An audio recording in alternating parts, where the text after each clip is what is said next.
Hello and welcome to Magical Witchy World TV. I am Star Ravenhawk. And I am Rhonda Allen. Welcome back this week. Yeah, so now on with the show. On with the show.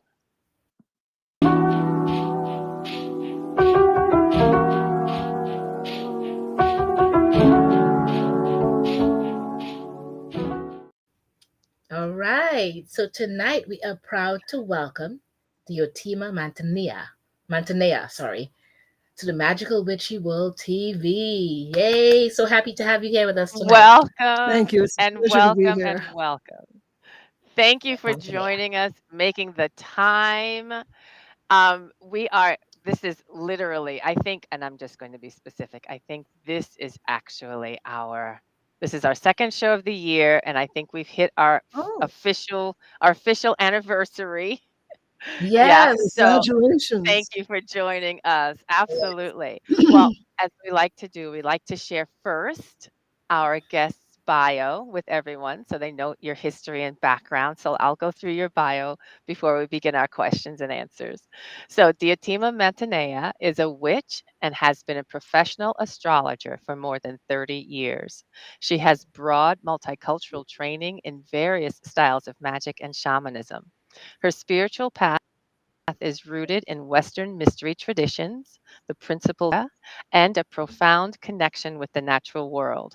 Her passion for science led to a degree in crop and soil science, as well as graduate work in the field. And of course, you can be reached at uraniaswell.com, and we will be scrolling your website as we go through tonight's conversation. So thank you and welcome again. Yes. Thank you. Thank Yeah. you. Such a pleasure to be with you both, as always. Yeah, thank you so much. And we're so glad to have you here with us tonight. We've been looking forward to this conversation. Yes. So have I.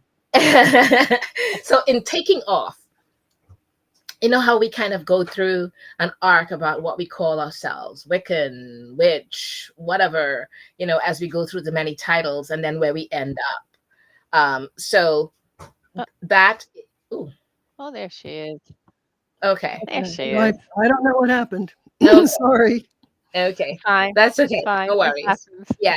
So as we go through that with the different titles that we give ourselves based on what we working through, traditions or whatever it is. So kind of give us a little bit of an arc of where you started and what you were calling yourself initially and where you are right now. Well, when I think about my spiritual path, I really have to go way, way back to the time I was a kid and talking to nature spirits in Central Park and Wow. various other places. But I guess, and I started becoming conscious of wanting to know more about how the world worked and what this thing everybody called God was when I was about 9 or 10. So my parents sent me to an Episcopal church, and they were both agnostic, atheist. Mm-hmm. And I sang in the choir for a while. And then when I was about 14, I had this dream, and I realized that it was all just a story, and it wasn't a story that I liked. Right. So I started looking at that point for a different story. I discovered astrology back in 1969 when I was 17.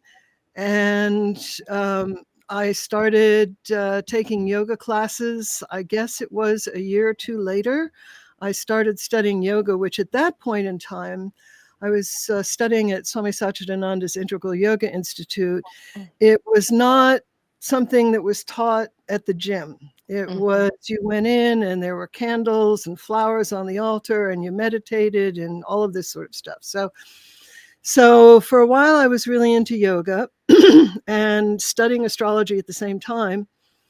And then I went to college after I took a few years off after high school.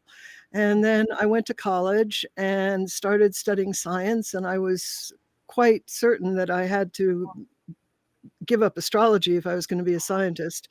So I did while I was in college. And then in grad school, I realized, this is BS.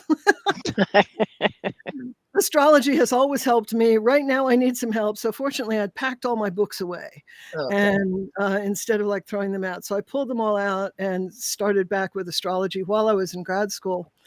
And then I guess it was a few years after that, I had like been aware of witchcraft, but had not dived into it until I guess it was the mid 80s when I read an article in Pathways, which was a Washington, D.C. I was at the University of Maryland, Washington, D.C. paper by someone who later became a very good friend of mine, and ended up within the year in my first coven. I joined a coven, and that was when I started calling myself a witch. And I'm pretty much still calling myself a witch There all you these years later. Yeah. I opened a small metaphysical / witch / occult, whatever you want to call it, bookstore that I ran for 7 years, which is a quarter of a Saturn cycle. And Wow. it was kind of like my master's degree in metaphysics Fabulous. and magic, and practical metaphysics, because I had a lot of people coming to teach at the store. I took a lot of classes. I could read all of the books I wanted. And so I'm still, all these years later, calling myself a witch, practicing as a witch, and still studying. I still consider myself a student of both magic and astrology. Beautiful. That is so amazing, because I have to tell you, I agree with you, because a lot of people think that when they hit, I guess, a title of priest or priestess or even reverend, that they stop learning. And it's not something I believe in, because I'm still always learning. Yeah. And I started when I was in my early 20s, and now I'm in my 60s, and I'm like, I still have, there's so much to still learn and wisdom to garner, you know what I mean? So I don't know. Absolutely. Absolutely. And share as Yes. well. Yes, exactly. Yes. And And share as well. definitely. So I think it's important to think about, what do you do as a witch? Is it, do you contribute to the world around you at all? Or, are you just like buying more stuff and wearing more pentacles and, all of that sort of thing? I mean, I think a witch has to really contribute to their community Yes. in one way or another. another, And I yes. think that's a big part of it. Yes. Absolutely. And that is Absolutely. a conversation I think we'll That's be a bringing up big a deal. little later on in the conversation here tonight. So you approached it and you gave us a little bit of the background. Any about your history, what brought you to the practice and what's kept you doing this work? Anything in particular, any key moment, anything that you can share with about your experience as a magical practitioner that really kept you on this path, that really was the thing of this is where I need to be right now? I have been driven to learn more about how the world works since I was really a small child. And as I said, as a small child, I felt very close to nature. I could feel the spirits of nature. But I also trained as a scientist. And so when I was just drawn to magic, and I left grad school, I discovered the craft, I was really drawn to it.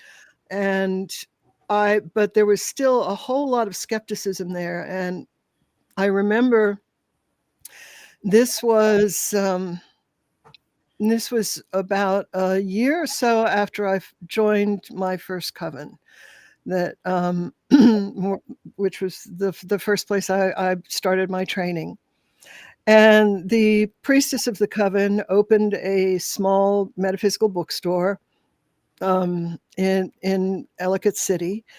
And I was helping her get everything organized, and this woman walked in, and she said, she was going to, she would like to do readings for us, tarot readings for us. And so she did a tarot reading for me and said, let's get together later. And she became my tarot teacher, and she used to read tarot in bars in the Nice. suburban Maryland area. And so I would sit with her, and, you know, as her student, as she was doing these readings. And so people would come up. I mean, these were bars, you know. People would come up and they'd sit down and they'd get a Yeah. reading. It's not like they were coming into a metaphysical bookstore. These were just like normal people who hang out in to get a drink after work, you know. And her accuracy was just astounding. And people would come up to her. I mean, to the point of the person would say, I've got this thing going at work, and I want to know if this project that I'm trying to sell to higher management is going to go through. And she would say, yes, next week, a woman wearing a lavender dress and carrying a file folder will walk into your office and give you the papers to sign. And I mean, it Wow. was stuff like that. You know, and these people would come up and say, you said a woman was going to walk into my office in a purple dress, and she did. You know? And so then That is awesome. you know, I studied with her for several years, and a couple of years after I started studying with her, she did a reading for me, and she told me exactly how I was going to open a store, and she was incredibly accurate. And it, you know, I realized there's got to be something else going on there. Yeah. So I also realized that I had to, for myself, because this is just the way my mind works. And of course, I had been doing magic too, you know, with as part of my coven, and studying it on my own, and been having some success with it. And it's like, wow, Yeah. this isn't a coincidence. This, you know, this couldn't be a coincidence. And I started, so I started really thinking and about how science and magic were looking for the same answers about, basically, about how does the world work. And so that has been something that I have pursued, and it took me several years before I came to some conclusions about how science and magic work together. And that, when that happened, for me, all of the barriers fell away. Wow. And Beautiful. you know, I'd become, by this point, an excellent tarot reader, if I do say so myself. An excellent Yeah. tarot reader myself, and I was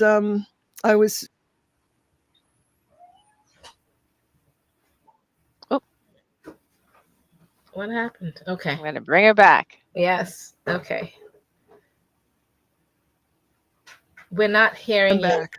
Yes, Yes, you're exactly. back. There you go. Yep. There you Okay, go. You're Awesome. all back. right, I'm back. Great. Sorry, I live like halfway up a mountain in rural North Fine. Carolina.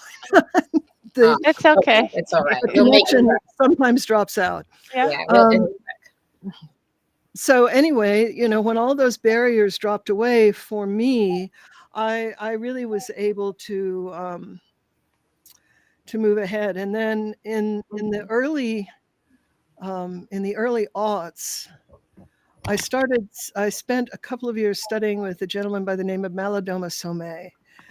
And he was an amazing person, who also had managed to combine and find a workable combination of the intellectual and the magical. And so that was a big step forward for me. Interesting. Does that answer your question? Yes. Sort of? No, that is fabulous. Okay. And It does. and my next question kind of does a great segue with that one, because it's something that, not from anyone else's point of view, but from your point of view, what does it mean to be a witch? Well,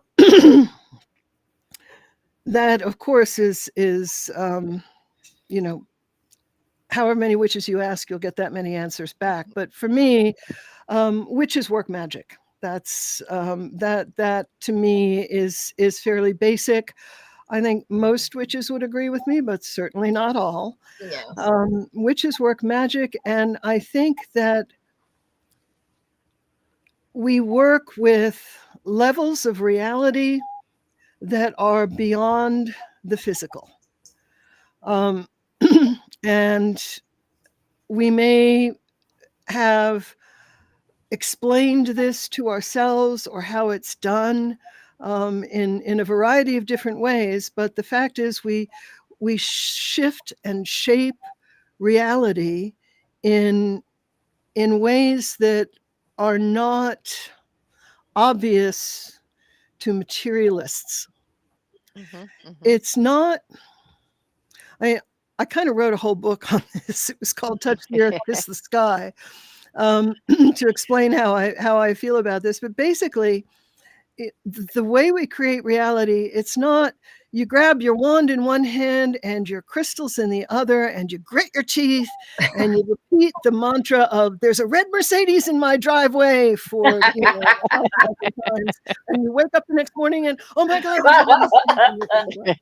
There it is. That's funny. Right. So that is not how we create reality.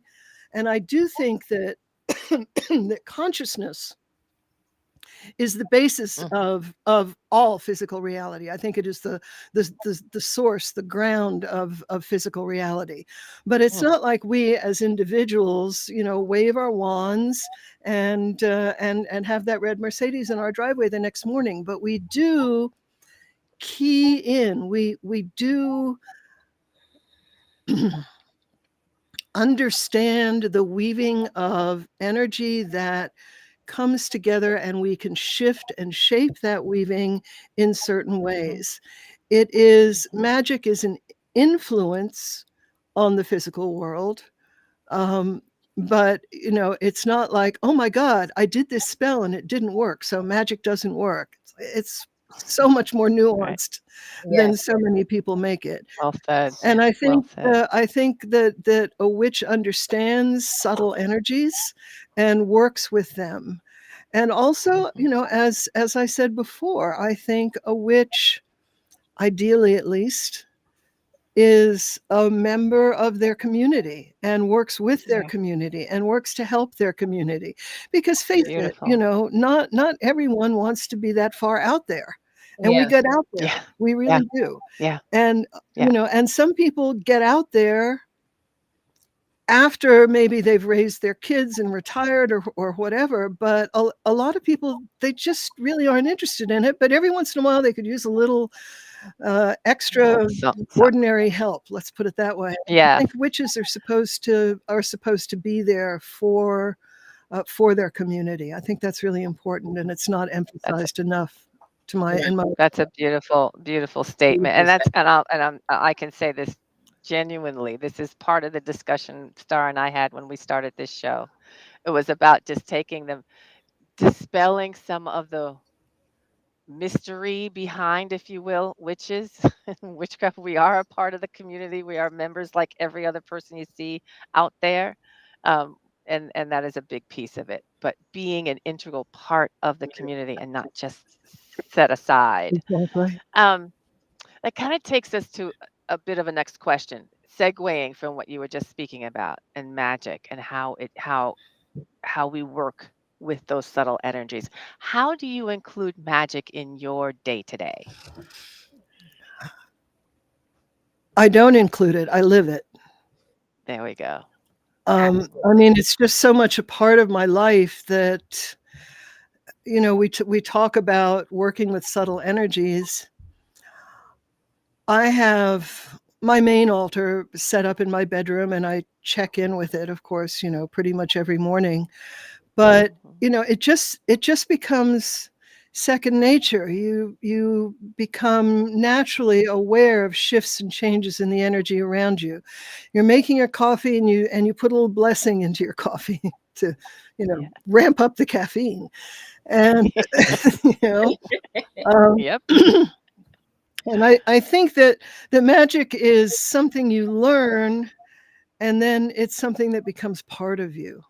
So I don't feel like I mean, it's not that I don't, if I need to, sit down at my altar and, carve something in a candle and light the candle and put some oils on it. And before I come on here, I have some, things that hopefully will keep me speaking well, that, little oils and potions that I might put on before I appear on camera here. But, but yeah, I just feel like it's something that it's like driving a car. You're thinking the shift is here, the brake is here, the gas is here. Oh my God. And I have to look in this mirror, in this mirror.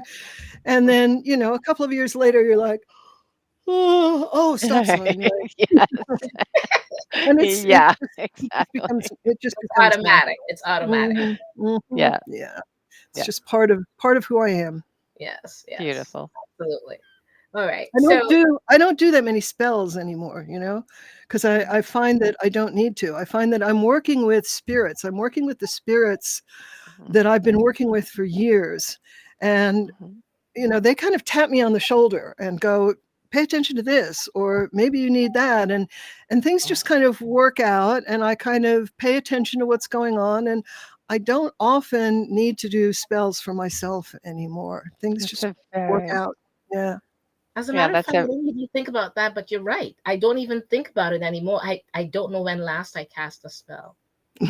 That's just sad, right? I don't think about it. It's just I have things that I'm doing and I just make it work.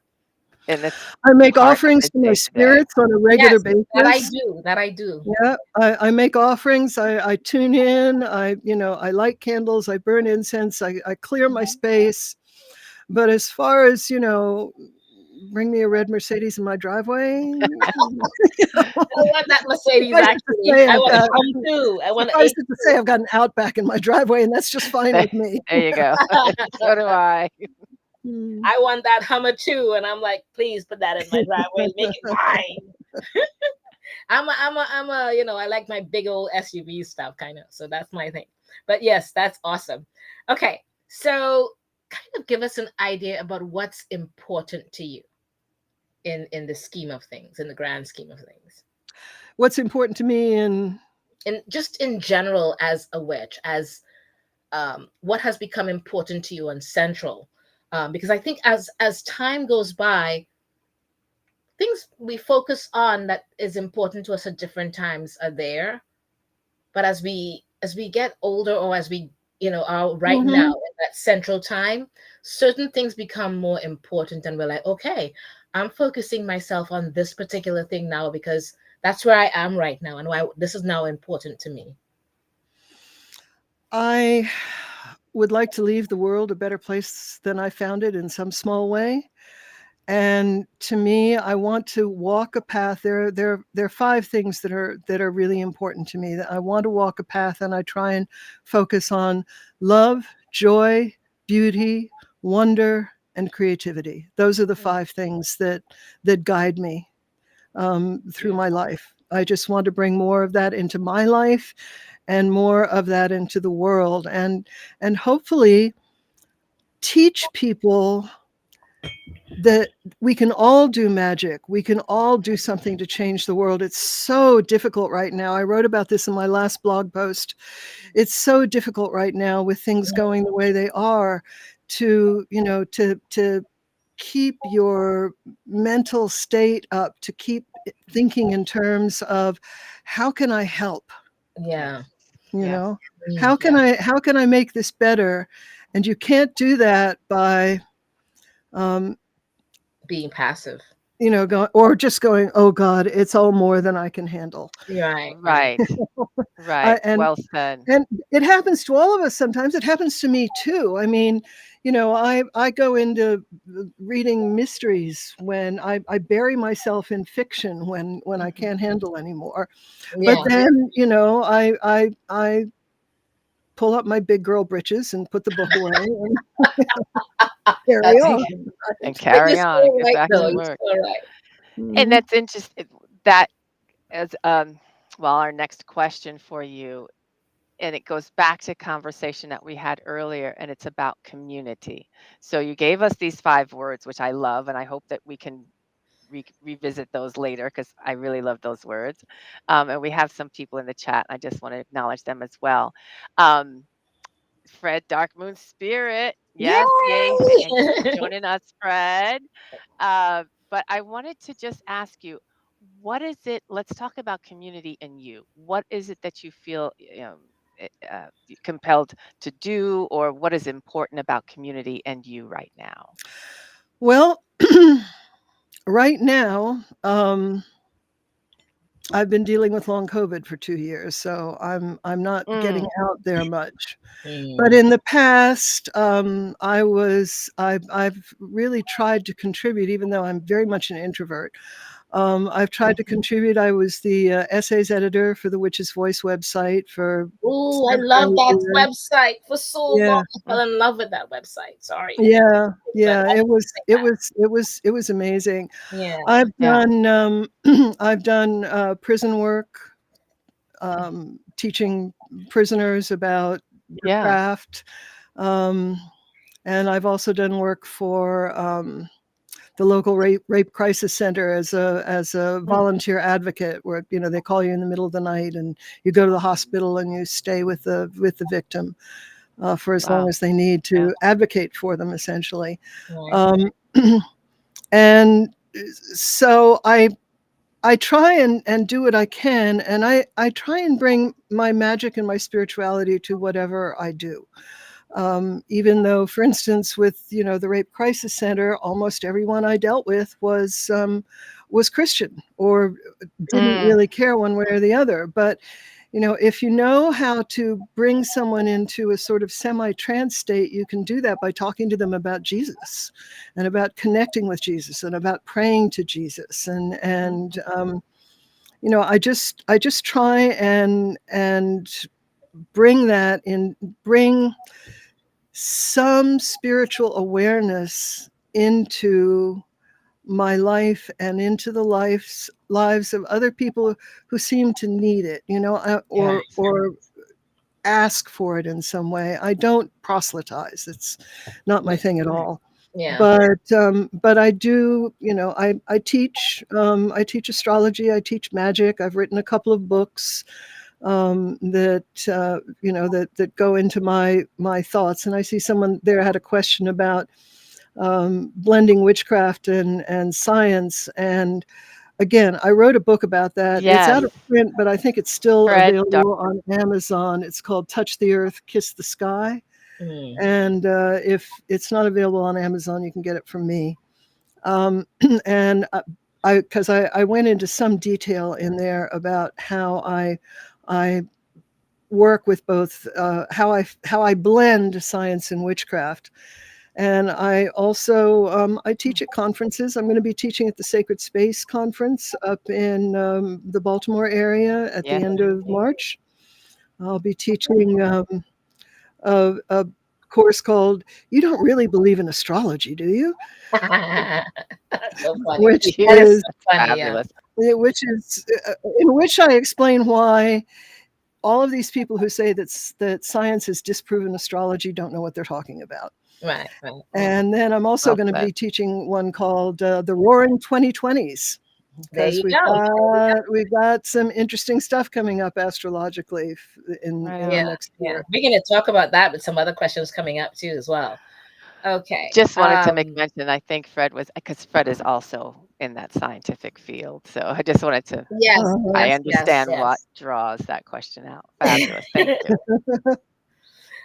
So what would you like to see us as witches accomplish? Because I think right now, where we are in this world, I think that's where a lot of us are like at a loss, where we kind of hide in our television or whatever else, or movies or books right now, because we're like, the state of the world is so flabbergasted right now, or so fantabulous, and not in a good way. But anyways. Well, So, I think we have to acknowledge, first of all, that we live in a world that is based in trauma that goes back literally thousands of years. And we are dealing with trauma on a daily basis. yes. And so and some of us more so than others. I mean, some people can, live most of their lives without being terribly traumatized. But, frankly, even if you never need or care to get an abortion, reading about someone who is being jailed because she had a miscarriage or is I being know. to I carry was just like, a dead fetus in her body, this is Yeah. devastating. it's traumatizing just to Yeah. hear about stuff like that. And so And I think triggering for a lot of people too. incredibly triggering, because most of us, have been traumatized. So I think one of the first things we have to do is, as witches, is deal with our own mental and physical health. Yeah. And then once we have done that, we can help other people deal with their mental and physical health as Yes. well. I have found that magic and witchcraft is a healing path. And I have done an extraordinary, I look back on my life and realize how far I have come in not my magical abilities, although certainly I have there too, but in my own mental peace, the openness of my heart, my ability to relate with other people. None of this would have happened if I had not had witchcraft to help me find my path. And of course, I know Wicca is not terribly popular anymore, and in fact is often scorned. But frankly, it's a religious path that the basic structure of Wicca is, of following the seasons and working with nature and working with various spirits. I think that I think that it's something that we have to learn. We have to understand that we are all woven into nature. We are all part of nature. And one of the criticisms of Wicca that kind of gets to me is this whole thing of, well, you've got this binary goddess and God. And man, I'm like, humans do all kinds of interesting things. Yes. And transgender people are fascinating to me. I've got friends, transgender friends who I've known since 30 years ago when nobody was talking about it. But what we're talking, when we can't lose track of the fact that it is, in fact, binary sex, gametes coming together to form a zygote that feeds us in plants, in animals. And, we as humans, we are able to play around with sexuality and play around with gender and do all of this really interesting stuff. But we can't lose track of the fact that if the bull doesn't go to the cow and impregnate the cow, we're not going to have any more cows. If the anther and the pistil in the flower, if the anther doesn't release the pollen to go to the pistil and form the seed and form the fruit, we aren't going to have any food. Wicca is basically an agricultural, nature-based way of looking at the world. And I cannot think of a single religion that has been as accepting of gay people and trans people as Wicca has been over the years. So I think that's kind of a ridiculous criticism, but it's one that I kind of understand. So if you don't want to do goddess and god, do anther and pistil, or do yin and yang, or or whatever. But the whole concept is nature is important, and we have to. We are coming in to a time of ecological disaster, basically. It may not happen in my lifetime, but it will happen. It's happening. It's happening. Younger people, it's happening right now. And if we do not come to understand and honor the natural world from a spiritual point of view, then we are really screwed. And and I think that understanding that there is, and most witches, I think, work with the spiritual world. Most witches work with spirits. We believe that there are and communicate with non-physical beings. And I think that we have to come out and be who we are to whatever extent we can. And I understand that some people can't be out of the closet, but if you can be out of the closet, then damn it, be out of the closet and explain to people the reality of spirit and the reality of nature and the reality of when you cut down a tree, you're not just cutting down a tree, you're cutting down a living being. And Yep. that's okay. But at least acknowledge the fact that you are cutting down a living being. Right. You know, Yes. It bleeds. So, It's Yes, just like that is us. It all. bleeds right, everything, you know. Yeah. So Yes. so to not And know that's what it. it Those, is amazing to me. But you know, such is life, right? This is the life we live in right those, now, right. the world rather. and there are so many topics that you just brought up that I would love to I go know, I into know. I further. know, There's but so we're many. running out We'll of need to time. we'll Yes, need to yes, come we back are. to this discussion. Mhm. We will definitely need to come back to this discussion. But we do want to understand, you did make mention of it, some of the things that you have coming up, projects that you have, events that you have coming up. Can you share with us a little bit more? Yeah, and add in the events too, because that, you know, add Yes. all of that in, so that way we kind of let people know Well, where they are. I'm finally getting back into doing events. I'm finally, getting my health back after a struggling with long COVID for a couple of years now. Yeah, that's Um, tough. Yeah. I'm so glad you what survived I'm it.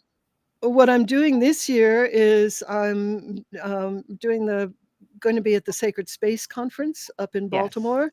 SacredSpaceFoundation.org is the URL for that, and it's a conference for intermediate and advanced magical practitioners, essentially spiritual / magical practitioners.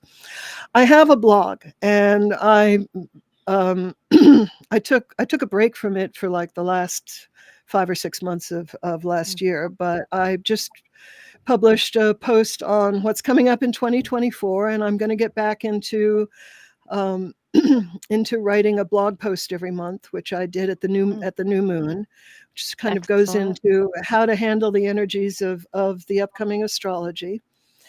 And I'm also thinking of taking a couple of courses that I've taught and putting them and recording them and putting them online. So we'll see Beautiful. how that goes. But Awesome. That's awesome. that's That is basically fabulous. all I'm doing right now. Awesome. Thank you That's so much. plenty.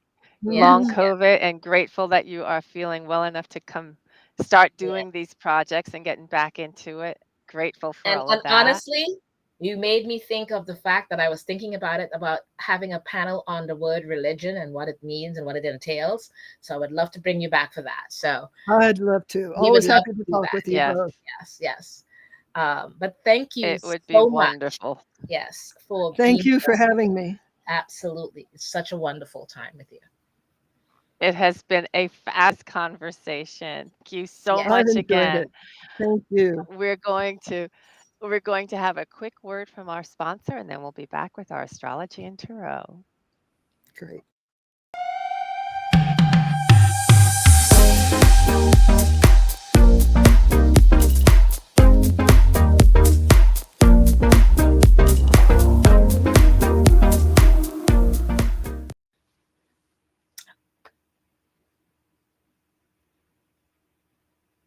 Woohoo.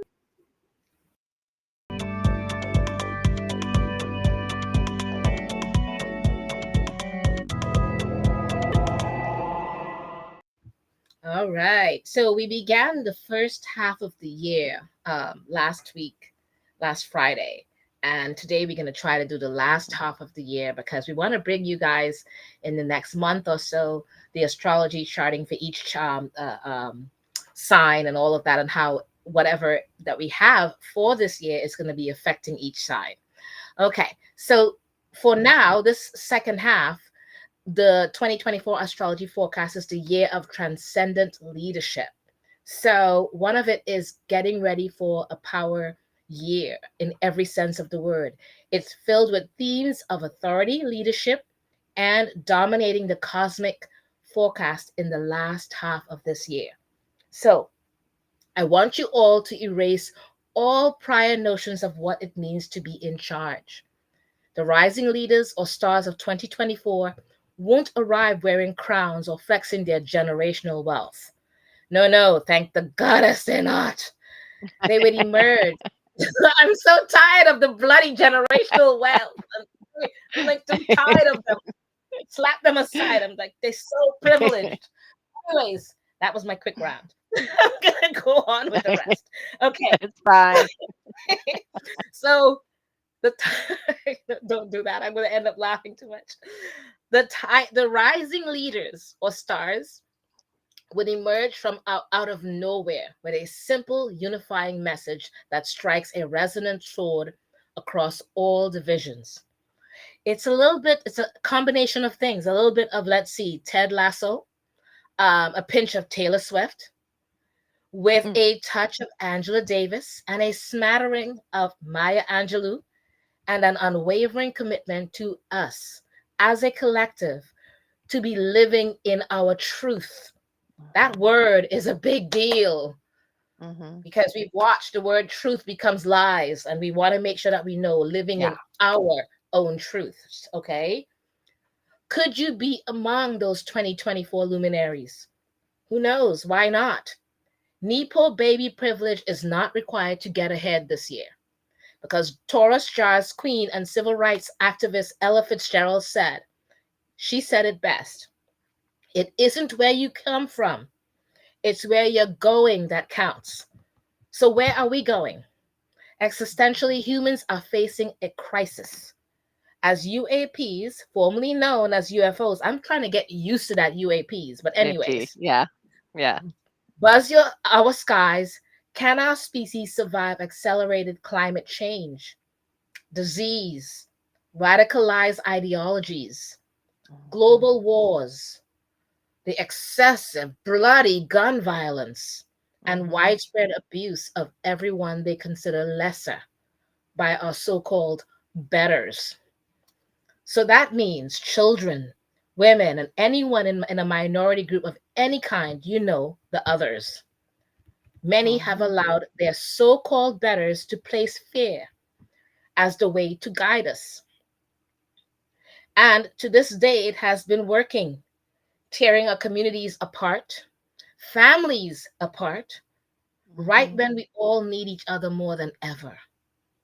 Hmm. With the weight of history on all of our proverbial shoulders, we are grappling with this. And so we many have to reinvent, or rather, we may have to reinvent the wheel. That old saying of if it's still working, don't try to fix it is not working for us. It's just not. So I want you Yeah. guys to take a look at where we are right now in history. Really take a Yeah. great look at that. Okay. Yeah. And Rhonda, Yeah. continue, my Yeah. love. So 2024 astrology forecast has familiar major transits. Fortunately, the starry lineup is primed to help us do all the things needed to bring in and foster the transcendent leaders. So, what's also quite nice, and if we're being honest, a huge relief, is that most of 2024's planetary alignments are a continuation of transits that began in 2023. The lunar nodes remain in Aries and Libra. Saturn keeps on paddling through Pisces, and Mhm. Pluto do does, yes, between Capricorn and Aquarius. It all began in 2023, which is why it's finally taking hold in 2024, it's becoming more prevalent. So, where we will feel a palpable shift is with 2024's numerology and Eastern zodiac. After an introspective 7 universal year in the sensitive spiritual water rabbit's care, we move into an ambition and action oriented 8 universal year. And tarot wise, that was what? Last year we were the chariot 7, and this year we're strength 8. Right. Having said that, we're in this action-oriented 8 universal year powered by the dynamic growth-obsessed wood dragon. Yes. Last year's internal focus becomes this year's external thrust toward progress, which is a fabulous thing. Excuse me. Oh, I'm so hung up here.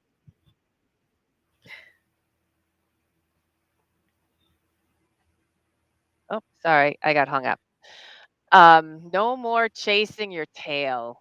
No more chasing your tail. It's time for wholeness and to tap into the omnipresent power of you being your true selves. In the second half of the year, Jupiter forms a mutable square with Saturn. It's the first square of the Jupiter Saturn cycle that began in December 2020 at 0 degrees Aquarius. So the first square of a synodic cycle is called crisis in action. We are at a crossroads and need to adapt to the changing environment. Change is a natural part of life. It's when we resist it that we suffer because we close off and separate from the world. When we pay attention to the signs, we synchronize with the universe and we naturally adapt to the ever changing flow of life. So basically, really try not to resist the changes coming. Pluto's ingress into Aquarius will shift your focus to a completely different area of your life. Pluto in Capricorn is history. Now there's something else in need of transformation and overhaul. For the rest of the year, Jupiter will radiate positive reinforcement that is tinged with the inquisitive aura of this mutable air sign, making it a beautiful time to read more books, engage in stimulating conversations, educate yourself, and educate yourself that will benefit and that will benefit your future. And above all, speak your mind or hesitation. Convictions and letting go of limiting mindsets. Big Gemini is curious, open minded, and to learn. Mhm.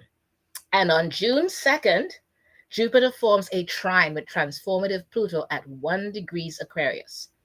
This era will drive you to ask deeper questions that lead to even more useful answers. However, as it squares off with restrictive Saturn in Pisces on August 19th, you may be forced to be more realistic about what you're capable of accomplishing. But on August 5th, we're going to see that second of the annual Mercury that goes retrograde from 4 degrees Virgo to 21 degrees Leo through all the way through to August 29th. We will see Mercury in retrograde under the Earth sign again, Virgo, and it's home, and shifting into that fire sign, right? And when it does, it will do that on August 14th when it shifts into Leo.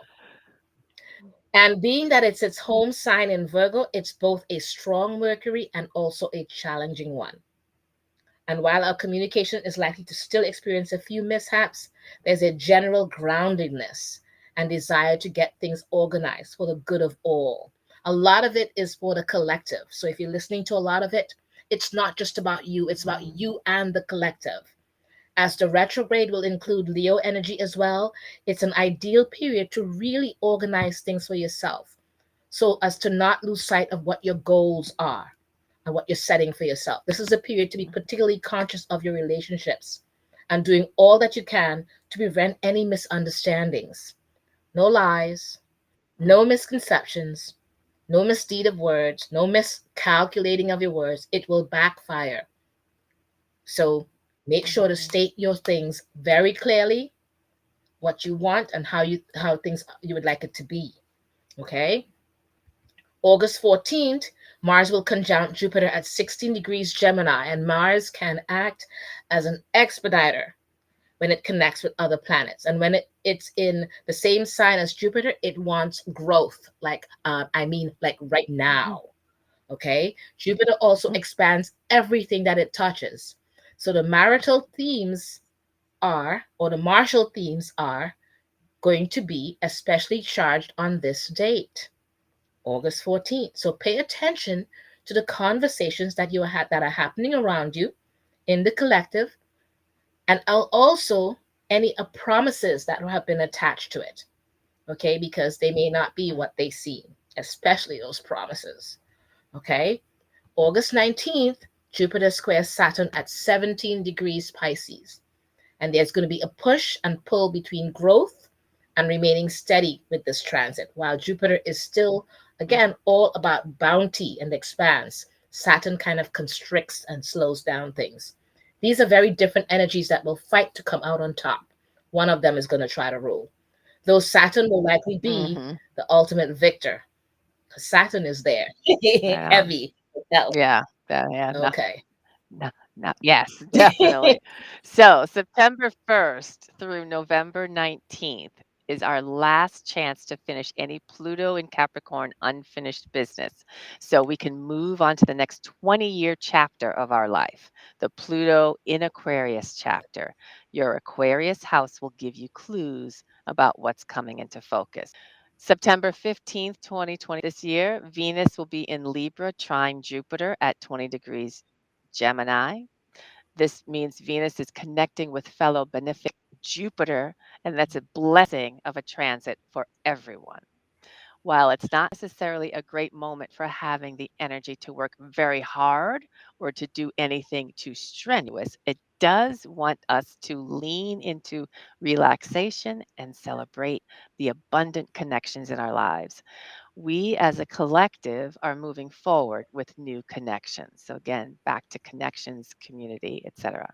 Some may feel trivial, but it's connections and friendships nonetheless. Beginning on September 17th, the first lunar eclipse will rise at 25 degrees Virgo Pisces axis as the North Node will be gearing up for its foray into at the beginning of 2025, bringing abrupt new beginnings as well as harsh and unexpected endings for every zodiac sign. This eclipse will be the start of a brand new chapter of our lives. So pay attention to what happens in the first few pages of this exciting new story you're beginning to write. Pluto moves into Aquarius for good on November 19th, and then this is when we will get the full scope of what's about to come. November 19th. We, of course, got a taste of Pluto in Aquarius already in 23 last year. Um, AI, ring a bell? Yeah.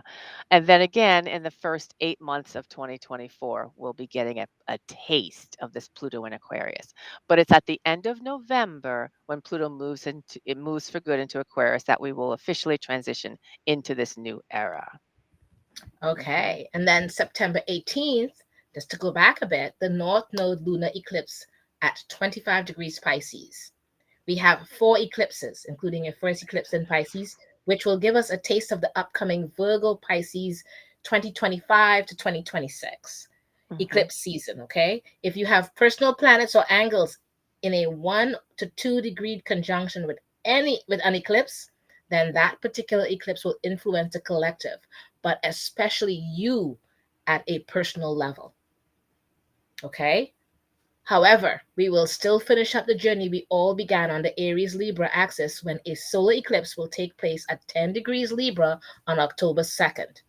This will encourage us to further let go of relationships that no longer suits or connects with us or connect with your needs, or maybe you even deem as what the collective needs. Okay, if it does not connect with the collective, let it go. And we will then embrace opportunities that are more aligned with our ultimate destinies. October 3rd, we have the South Node solar eclipse at 10 degrees Libra.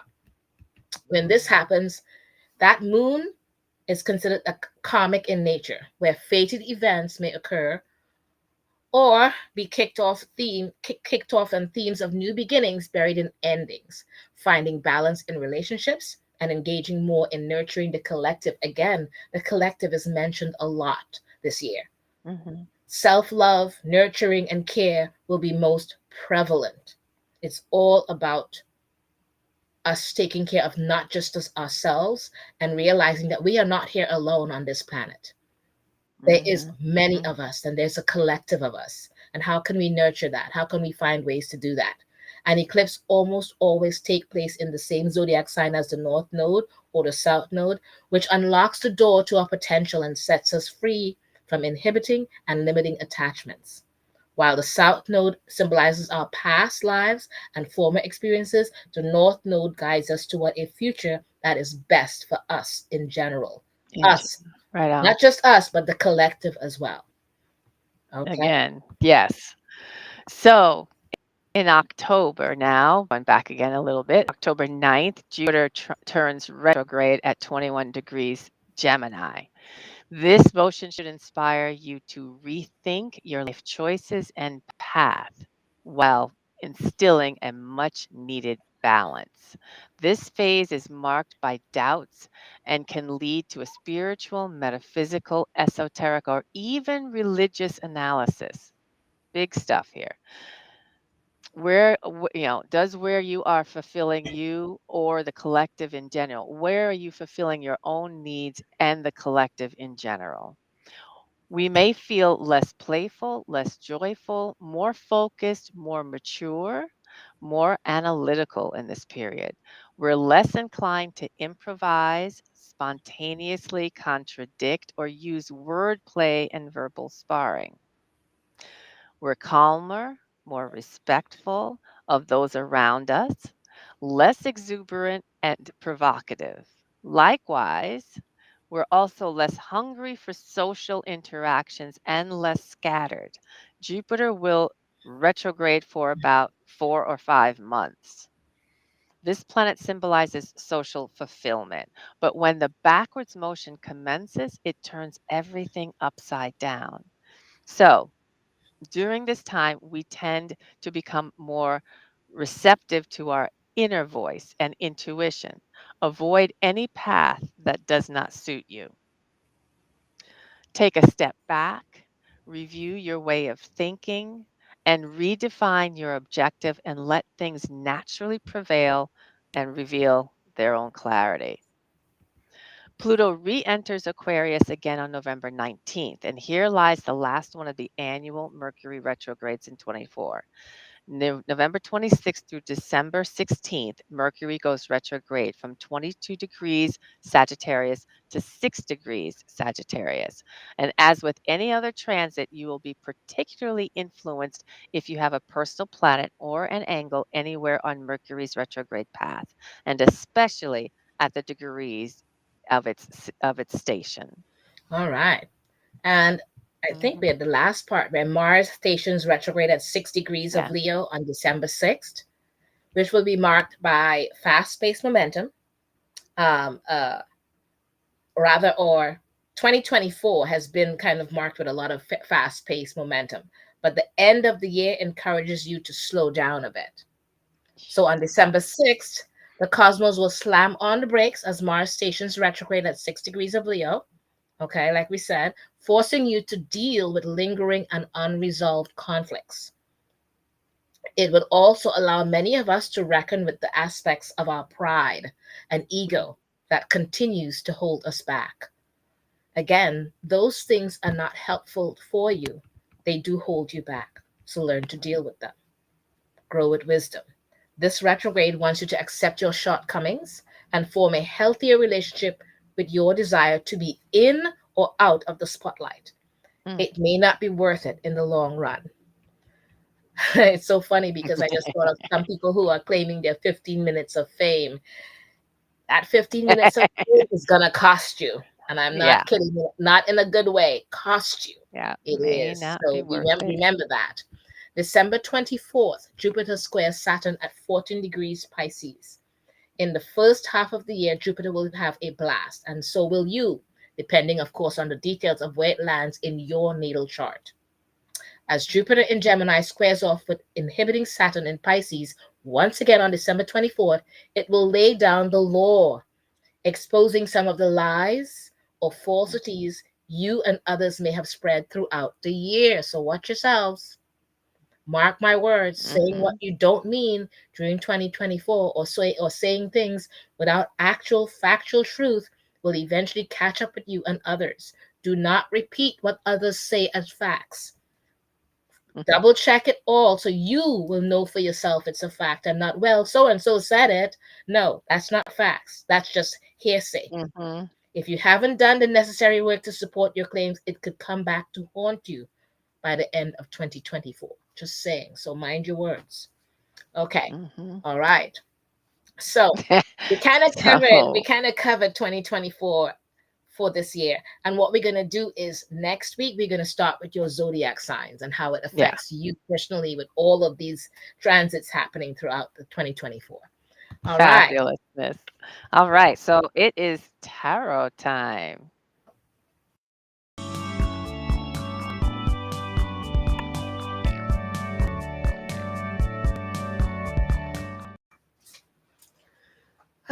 My card deck fell as I was shuffling it. Some of it fell, so I had to pick it up.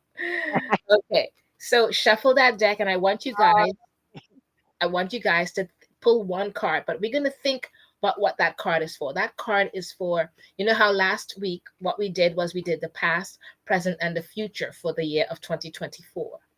Today we are pulling the one card for how are you personally going to be affected in the second half of the year. Okay, how are you? One card only. Yes, yes. And if there's a jumper, run with that one Perfect. instead. Okay. Yeah. Love the jumpers. People Just love saying. to pull. Well, that one jumps, so I'm going to pull one and do the jumper. No, no, no. That's cheating. I need you to be able to do Do your this with one jumper. card. Okay, there is a reason for that. Wow. This is a really interesting card. Usually it speaks for itself when it's one card. Okay. Yeah. And that's a really good conversation because I know a lot of people there's conversation in the community of readers about, well, is there enough you can do with one Yes. card? Yes. Yes. In Big my time. opinion, Big there really time. There is. is a You lot. can do I do it all the time. I live by the one all the card. time. Yes. I do Absolutely. like One full card draw readings every sometimes day. with 1 to 3 cards. I don't go more than that. And I can tell them so much that they're sitting there Don't going, have to. "Don't you need more cards?" I said, I answer all No. your questions?" They're like, "Yeah, but usually people pull all these cards." I'm like, "Well, it's not necessary because Not I can see necessary. everything here." Exactly. Yeah. Cool. Fred, So what have Dark you Moon, got? pulled the 2 of You Cups. pulled 2 Thank of you, Cups? Fred. That's a Oh my the goodness. Fred What's did. the name of the Fred drew the deck? 2 What's the of name of the Cups. deck, Fred? Let's see if he answers. Let's see if he answers. And we also have Lavetta. Like, thank you, Lavetta. Thank you for joining us. Happy to have you here Yeah. tonight. So while Fred is pulling out the name of the deck that he's working with, Yes. I'm working with my Delos Tarot deck. Delos Tarot, Okay. a Rider-Waite So Smith what have you got? influence What have you deck. got? And the card that I pulled, and this is perfect because the question is about what card pull a card that speaks about what you personally are dealing with for the second half. And I have a court card, which is perfect because it is about me. Court cards, reflect aspects of our selves or other people, but hey, I'm reading for me. So I have the Page of Swords. The Page of Swords. This is how I will be affected or what I'll be dealing with, if you will, in the second half of the year. Really interesting. I love my pages. Pages are as we say about all pages, they operate from the heart space. 2 of Cups, your dream will come true. Beautiful card there, Fred. But my Page of Swords, again, pages reflect that part of self that is new to something. So clearly, I'll be dealing with some new thoughts and new ways of, I'm going to say new brain patterns, new patterns of dealing with things at the second half of this year. That's a beautiful thing for me. I know the swords, a lot of people think that the suit is a kind of challenging suit, but I like the fact that it is thoughts and ideas and all that stuff going on up here, which is really a lot of the work that I have this year has to do with what's going on up in my head and trying to get that out of up in the head and down onto a piece of paper.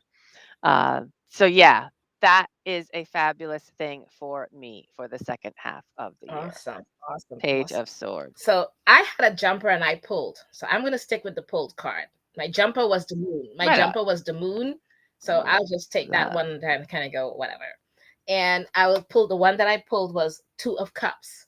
And you my also deck have is the the 2 of Witch's Cups. Tarot and by Ellen what is Hey. it? Ellen Dugan. I love this deck. I'm always using this deck. So you and Fred both have the 2 of Cups. Oh, we do? Okay, all right. So Yes. my 2 of Cups for me, it does not mean what it looks like to me there.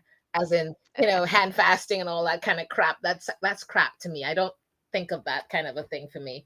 I I'm not that person. It doesn't have to. I am Yeah. so not that Yeah. How are person. you reading I it? am more about the collective and what I think I would like to see come forth in this world in terms of, the happiness I think I could bring if I try, or the Mm-hmm. collective nurturing many people and many things, like the ideas I've had for the VAs and the vets and the people coming out of foster system, all those things that I wish with all my heart I would stop feeling helpless about, Right. is Yeah. my Yeah. way of contributing to the collective and giving life and fruitfulness to things. So all these offerings of things, I feel like I have to share it. And Yes. like, it's something that I have to marry and share, and there's enough there to spread around. So I'm Yes. cool with that. Now there's so much with that Yes, Two there of is. Cups. I Because really do love instantly that. people would look at it There's and an go, "Oh, she's exchange. getting intimate with someone." I'm like, "No, that's the collective. I'm good. I don't want to. I don't want that." Now it's yeah, but there's so much more to Yes, it, and that's what you're bringing out, yes, and I love yes, that. yes. I love that Because I there's am not a the romantic broadness person of like it. that. I'm just not. Yeah, well, I'm again, not. it's about So relationships, and exactly, it's relationships take relationships in all general forms. and the collective, Yes. and because I am against anything else other than the collective. And giving and Yes, sharing and doing and from that place of love, yes, and which that's is what the I same, want it which is to be, and that to me shows that by the end of this year, that's what I'm going to accomplish, or at least see it beginnings of it, Mhm. all the kernels of it, and Right everything. on. And yes, I'm shooting for that. That's exactly right. Right on. Yes. Love it. Love it. Love it. Love Okay. it. Love it. Awesome. So hope you all, and thank you, Fred, for sharing your card with Yes. us on the Yes. show. Yes. We appreciate that. And And let's see, we yeah, have on January 19th, we're going to be welcoming Susan Marie Paramore to the show at 10 p.m. yes. And we wish to thank, go ahead. Yes, we wish to thank DIOTIMA again, Mantinea, for joining us tonight. It Yes, was a fabulous conversation. yes. Must do the We got to next bring her back one. for a It was panel. really Yes. great. Yeah. Absolutely. Absolutely need So, so.